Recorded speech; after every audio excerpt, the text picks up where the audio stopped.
En 2022, la lecture est grande cause nationale. Et à cette occasion, nous lançons un rendez-vous à tous les Français avec le Centre national du livre. C'est le quart d'heure de lecture partout en France.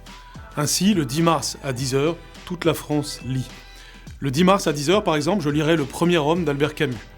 C'est ce roman autobiographique inachevé, du fait de sa disparition tragique, qui raconte ses premières années, celle d'un enfant pauvre à Alger, qui ne doit son entrée au lycée qu'à sa volonté farouche et à celle de son instituteur. Et il se déploie, au travers des pages de ce livre, une écriture claire, celle d'un écrivain arrivé à maturité, avec son humanisme qui irrigue toute son œuvre, que j'aime tant et que nous sommes si nombreux à aimer. Albert Camus disait « Il y a des êtres qui justifient le monde, qui aident à vivre par leur seule présence ».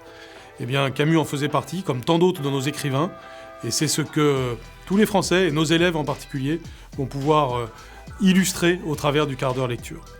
Il faut lire, c'est pourquoi notre ministère de l'Éducation nationale est pleinement engagé dans cette grande cause, une cause qui est la cause de la nation des lecteurs. La lecture est une rencontre, elle forge l'expérience, elle nous apprend à penser, elle nous élève au-delà de nous-mêmes. Et par le langage, elle nous élève à la beauté du monde et des choses. Aussi, j'invite les élèves, mais aussi les adultes, les professeurs, les personnels de l'Éducation nationale, tous ceux qui le souhaitent, à profiter pleinement de ce quart d'heure pour faire vivre la lecture dans nos écoles et dans nos établissements. Bonne lecture à tous.